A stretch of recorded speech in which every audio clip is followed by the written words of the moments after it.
안녕하세요. 세계 첩보계 동향을 전해드리는 정보인 기자입니다.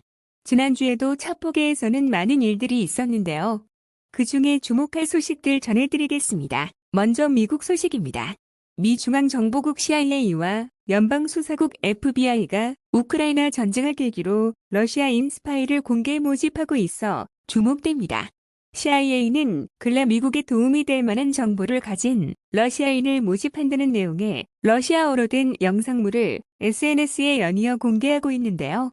이들 게시물에는 러시아 방첩당국에 발각되는 것을 피해 가상사설망이나 익명 네트워크 툴을 사용하는 방법, 그리고 다크웹에서 CIA의 암호화된 방안으로 접근하는 방법 등이 단계별로 친절하게 소개돼 있습니다. 이와 관련해 윌리엄 번스 국장은 지난해 푸틴에 대한 불만이 우리에게는 한 세대에 한 번뿐인 기회를 만들었다며 러시아인 협력자들의 접근을 반겼고 올해 초에도 러시아 내부에 더 많은 스파이를 확보할 수 있게 됐다면서 푸틴에 대한 러시아인의 불만이 미국에 대한 자발적인 협력으로 이어지고 있다고 주장한 바 있습니다. 이에 CIA는 지난해부터 부쩍 러시아 정부와 군 인사를 포섭하기 위한 동영상을 잇따라 공개해 러시아인들에 대한 이른바 스파이 희망제의 구미를 당기고 있습니다. 다만 CIA는 이 같은 포섭 작전의 성과를 수치 등 구체적으로 밝히지 않아 얼마만큼의 실효성을 거두고 있는지는 의문으로 남아 있습니다. 한편 이에 질세라 FBI도 러시아 출신 정보원을 구한다는 모집 공고를 내놨는데요. FBI는 워싱턴 주재 러시아 대사관 인근에서 사용되는 전화에만 노출되도록 표적화된 SNS 광고를 사용해 협력자들의 접근을 유도하고 있는 것으로 파악됐습니다.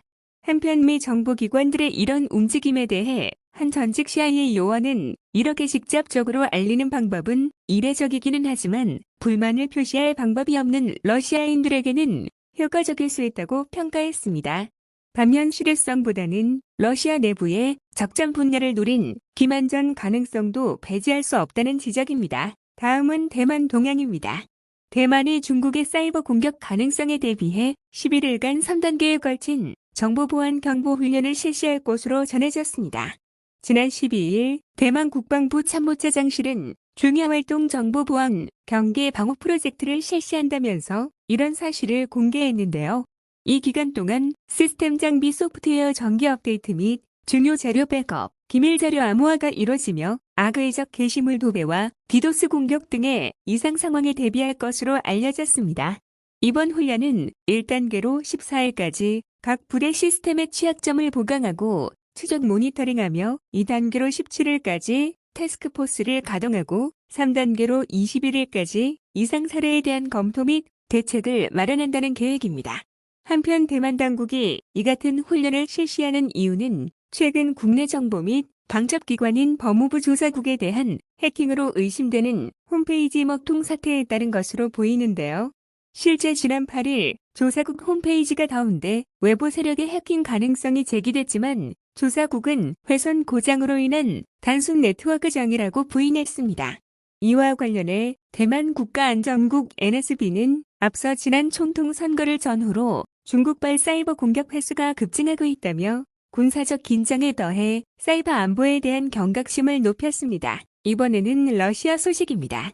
지난해 초 러시아 연방보안국 FSB에 체포돼 수감 중인 미국 월스트리트 저널의 에반 게르시코비치 기자가 CIA의 지시를 받고 전체에 관한 기밀 정보를 수집했다고 러시아 측이 밝혔습니다. 지난 14일 러시아 검찰은 게르시코비치 기자를 간첩 혐의로 기소하며 이 같은 이유를 들었는데요.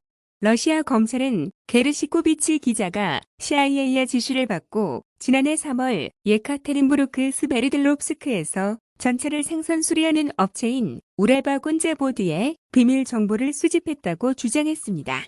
다만 검찰은 사건과 관련한 증거는 제시하지 않았습니다. 미국 시민권자인 게르시코비치 기자는 지난해 3월 취재차 러시아 중부 예카테린부르크를 방문했다가 FSB에 체포된 이후 1년 2개월째 가혹하기로 악명 높은 모스크바의 레포르토보 교도소에 수감돼 있습니다. 한편 향후 재판과 관련해 국가기밀이 관련된 간첩 사건이라는 이유로 비공개 진행될 예정이며 이에 따라 그의 구금이 장기화할 것이라는 관측이 나오고 있습니다. 이번 사건은 미국 기자가 러시아에서 간첩 혐의로 체포된 것이 냉전기였던 1986년 이후 처음이라 현재 국제 정세가 얼마나 첨예한지 알 수 있는 사례로 꼽힙니다. 오늘 전해드릴 소식은 여기까지고요. 다음 시간에 더 유익한 소식으로 만나뵙겠습니다. 소식이 유익하셨다면 좋아요, 댓글, 구독 부탁드립니다. 그리고 흥미진진한 첩보의 세계가 궁금하시다면 국내 최고 첩보사 연구가인 박상민 기자가 집필한 세기의 스파이와 세기의 첩보전을 통해 확인하시기 바랍니다. 감사합니다.